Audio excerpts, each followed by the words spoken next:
بسم اللہ الرحمن الرحیم۔ سورۃ الضحیٰ کا اس کا جو شان نزول ہے وہ یہ ہے کہ کچھ دنوں کے لیے، ایک تو بالکل شروع میں جو رک گئی تھی فترت وحی، اس کے علاوہ پھر ایک موقع آیا ہے کہ کچھ عرصے کے لیے بہت دن گزر گئے حضرت جبرائیل نہیں آئے اور آپ کے اوپر ایک شدید قسم کی جو ہے وہ پریشانی طاری ہو گئی۔ کچھ لوگوں نے بھی طعنہ دینا شروع کر دیا، کچھ عرصے سے محمد تم نے کوئی نئی وحی نہیں سنائی، کیا ہوا تمہارا شیطان کیا چلا گیا بس؟ اب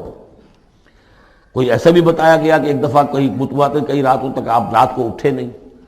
تو کہا وہ تمہارا شیطان تمہیں چھوڑ گیا ہے۔ کوئی ساتھ کے رہنے والی عورت جو تھی کہ رات میں نے سنی نہیں تمہاری کی پڑھنے کی جو تم پڑھا کرتے تھے، شاید شیطان تمہیں چھوڑ گیا ہے۔ خود آپ کو جس قدر ایک اشتیاق رہتا تھا کہ وہی آئے اور آپ کی وہ روح کو جو ہے مزید اور غذا اور تر و تازگی جو ہے وہ مسلسل ملتی رہے، اس کی وجہ سے یہاں تک آتا ہے کہ حضور فرماتے کہ اس درجے میں رنج اور غم میں تھا کہ میں سوچتا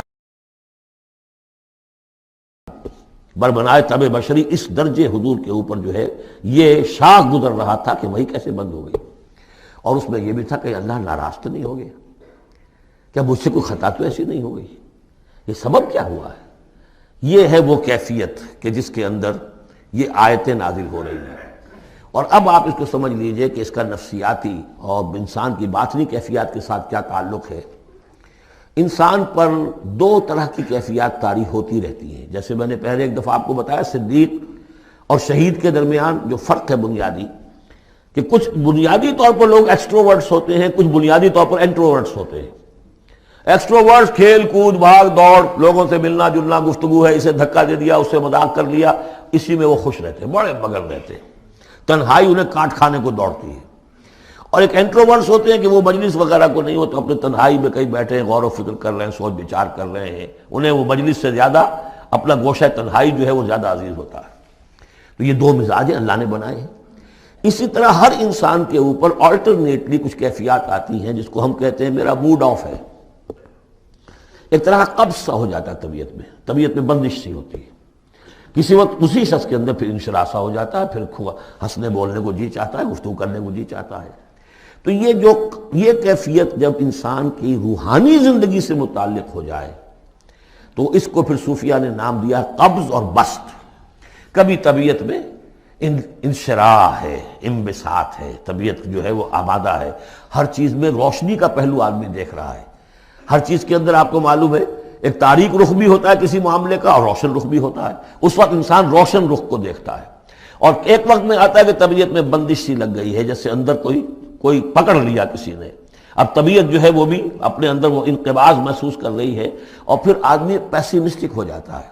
نا امید سا ہوتا ہے، پھر اسے ہر معاملے کا تاریک پہلو زیادہ نظر آنے لگتا ہے۔ تو یہ قبض اور بسط کی کیفیات ہیں۔ جب کبھی قبض کی کیفیت ہو، قاضی ثناء اللہ پانی پتی رحمۃ اللہ علیہ نے تفسیر مظہری میں لکھا ہے کہ قبض کی کیفیت میں اس صورت کا پڑھنا تریاق ہے، جس طرح حضور صلی اللہ علیہ وسلم کے لیے گویا کہ اس وقت جو وحی کا بند ہو جانا تھا وہ گویا کہ ایک طرح کے انقباض اور قبض کی کیفیت پیدا ہوئی تھی، اس میں اب اللہ تعالیٰ فرما رہے ہیں والضحیٰ، قسم ہے دن کے دھوپ چڑھنے کے وقت کی، واللیل اذا سجا، اور قسم ہے رات کی جبکہ وہ چھا جائے یا ساکن ہو جائے، سجا کے دونوں معنی ہے سکون۔ اب دیکھیے ان دونوں کو کیوں لائے؟ اس لیے کہ صبح ہے، حرکت ہے، برکت ہے، چلنا ہے، دوڑنا ہے، ہر شخص جا رہا ہے، ادھر جا رہا ہے ادھر جا رہا ہے، رات کو سکون ہو گیا، تاریکی چھا گئی اور شور ہنگامہ ختم ہو گیا۔ لیکن یہ رات اور دن دونوں ضروری ہیں انسان کے لیے، یہاں کا نظام چلانے کے لیے۔ اگر رات ہی رات ہوتی تب بھی یہ دنیا نہ چلتی، اور دن ہی دن ہوتا تب بھی نہ چلتا، تو رات بھی ضروری ہے۔ اسی طریقے سے نفس انسانی کے لیے کبھی کبھی قبض کا وقفہ بھی ضروری ہے۔ آپ اسے یہ نہ سمجھیں کہ اللہ تعالیٰ ناراض ہو گیا، یہ بھی ہماری تربیت کا ایک یوں سمجھیے کہ ایک جز ہے۔ ما ودعک ربک وما قلی، آپ کے رب نے آپ کو رخصت نہیں کیا ہے، نہ ہی وہ آپ سے ناراض ہوا ہے۔ وَلَلْآخِرَةُ خَيْرٌ لَكَ مِنَ الْأُولَىٰ، اور اس کے بعد جو وقت آئے گا اس قبض کے بعد وہ پہلی سے بھی بہتر ہوگا۔ اور میں حیران ہوتا ہوں کہ کیسے غالب نے وہ بات کہی ہے کہ جو بالکل ترجمانی ہے اس کی، رکتی ہے میری طبع تو ہوتی ہے رواں اور، یعنی یہ کہ جب میری طبیعت کے اوپر کبھی کبھی رکاوٹ سی آ جاتی ہے، اب شعر جو ہیں اچھے نازل نہیں ہو رہے، لیکن جب وہ رکاوٹ سے میں نکلتا ہوں، اس قبض سے نکلتا ہوں، رکتی ہے میری طبع تو ہوتی ہے رواں اور، اس لیے کہ اس قبض کے بعد جب مرحلہ آتا ہے انبساط کا اور انشراح کا تو وہ ایک قدم آگے ہوتا ہے آدمی، اس پہلی کیفیت سے ایک درجہ جو ہے اس کا بڑھ چکا ہوتا ہے۔ وَلَلْآخِرَةُ خَيْرٌ لَكَ مِنَ الْأُولَىٰ، یقیناً پچھلی ہر گھڑی، ہر ساعت اور ہر قبض کے بعد آنے والا انبساط آپ کے لیے پہلے سے اونچا درجہ لے کر آئے گا۔ وَلَسَوْفَ يُعْطِيكَ رَبُّكَ فَتَرْضَىٰ، ان قریب آپ کا رب آپ کو اتنا کچھ دے گا، اتنا کچھ دے گا، آپ کی محنتوں کے وہ نتائج سامنے آئیں گے کہ آپ راضی ہو جائیں گے۔ اب دیکھیے پچھلی صورت ختم ہوئی تھی وَلَسَوْفَ يَرْضَىٰ، یہاں ہے وَلَسَوْفَ يُعْطِيكَ رَبُّكَ فَتَرْضَىٰ، صرف ضمیر کا فرق ہے، کیونکہ صدیق پر وحی نہیں آتی، براہ راست خطاب نہیں کیا جا سکتا، وہاں وہ صیغہ جو ہے وہ غائب کا ہے، وَلَسَوْفَ يَرْضَىٰ، اور چونکہ نبی وہ ہے جس پر وحی آ رہی ہے، براہ راست مخاطب ہے، تو فَلَسَوْفَ يُعْطِيكَ رَبُّكَ فَتَرْضَىٰ، آپ کا رب اتنا کچھ دے گا کہ آپ راضی ہو جائیں گے۔ اب یہ کہ اسی قبض کی حالت میں پھر اللہ تعالیٰ اپنے احسان جتا رہا ہے، اور یہ بہترین ہے۔ کبھی طبیعت پر ڈپریشن ہو اس طرح کی اور قبض کی کیفیت ہو تو آدمی یاد کرے کس کس مرحلے پر اللہ نے میری دستگیری فرمائی، کن کن مراحل پر اللہ تعالیٰ نے مجھے مشکلات سے نکالا، اس سے وہ حوصلہ بڑھتا ہے۔ اور اس کو بھی سمجھیے کہ اسی انداز میں علم یجد کا یتیماً فآویٰ، یہ سیرت النبی کے بڑے اہم حصے ہیں جو اس میں آ گئے ہیں۔ آپ کی پیدائش یتیمی میں، پوسٹیومس چائلڈ، باپ تو پہلے ہی فوت ہو چکا ہے، 6 سال کی عمر میں والدہ گئی، 8 سال کی عمر میں دادا گئے، اور وہ یعنی جو آپ نے دیکھا ہے ابتدائی زمانہ زندگی کا تو وہ یتیمی کا۔ علم یجد کا یتیماً فآویٰ، کیا اس نے اے محمد آپ کو نہ پایا کہ آپ یتیم تھے، پھر پناہ دی، آپ کے لیے بندوبست کیا، دادا کے دل میں جو شفقت ڈالی، پھر آپ کے تایا زبیر کے دل میں جو شفقت ڈالی۔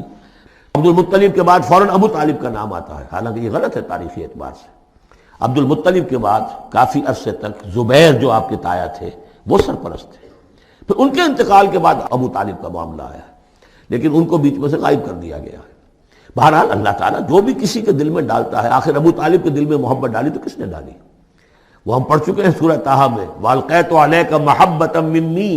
حضرت موسیٰ علیہ السلام کی موہنی صورت کے اوپر اللہ تعالیٰ فرماتے ہیں ہم نے اپنی محبت کا پرتو ڈال دیا کہ تمہیں دیکھنے کے بعد وہ قتل کرنے کے ارادے سے باز رہ گئے، ان کے ہاتھ شل ہو گئے، ایسی موہنی صورت، اسے قتل کرنا۔ وَأَلْقَيْتُ عَلَيْكَ مَحَبَّةً مِّنِّي وَلِتُصْنَعَ عَلَىٰ عَيْنِي، یہ ہوا ہے۔ تو فرمایا علم یجد کا یتیماً فآویٰ ووجدک ضالاً فہدیٰ، اور پھر جب آپ شعور کی پختگی کو پہنچے اور غور و فکر کا مرحلہ آیا، حقائق میں انسان کو سوچ بچار کا مرحلہ آیا، اور آپ کو دیکھا کہ آپ تلاش حقیقت میں سرگرداں ہیں تو ہدایت دی۔ وہ آگے آ جائے گا، بہت قریب پہنچ گئے ہم، اقرأ بسم ربک الذی خلق، وہ مرحلہ جب آئے گا۔ وَوَجَدَكَ عَائِلًا فَأَغْنَىٰ، اور پایا آپ کو تنگ دست تو غنی کر دیا۔ کس طرح سے راستہ پیدا کیا ہے خدیجہ الکبریٰ رضی اللہ تعالی عنہا نے، جو بھی ان کے آپ کے محاسن دیکھے کتنی گرویدہ ہوئی ہیں۔ بڑے بڑے سردار قریش کے جو ہے ان سے نکاح کے خواہش مند تھے، انہوں نے خود جو ہے اپنی لونی کے ذریعے سے پیغام دیا ہے حضور کو۔ تو یہ ساری چیزیں جو ہے ان کی ساری دولت جو ہے وہ پوری کی پوری انہوں نے لا کر حضور کے قدموں میں ڈال دی ہے۔ وَوَجَدَكَ عَائِلًا فَأَغْنَىٰ فَأَمَّا الْيَتِيمَ فَلَا تَقْهَرْ، تو اے نبی تقاضے ان تینوں چیزوں کے کیا ہیں؟ ہم نے آپ کو یتیم پایا، پناہ دی، اب آپ بھی یتیم کے سرپرستی کیجئے، کسی یتیم کو اس کے اوپر کوئی جبر نہ ہو، سختی نہ ہو۔ وَأَمَّا السَّائِلَ فَلَا تَنْهَرْ، اور آپ جب کہ تلاش حقیقت میں سرگرداں تھے تو ہم نے آپ کو ہدایت دی، اسی طریقے سے اب آپ کو بھی کوئی شخص سائل بن کر آپ کے پاس آئے سوال کرے، اسے جھڑکنا نہیں ہے۔ اسے جو بھی سائل دونوں طرح کے ہوتے، سوال کرنے والا کوئی علمی سوال اور سوال کرنے والا کوئی مالی دولت، مالی مدد کے لیے۔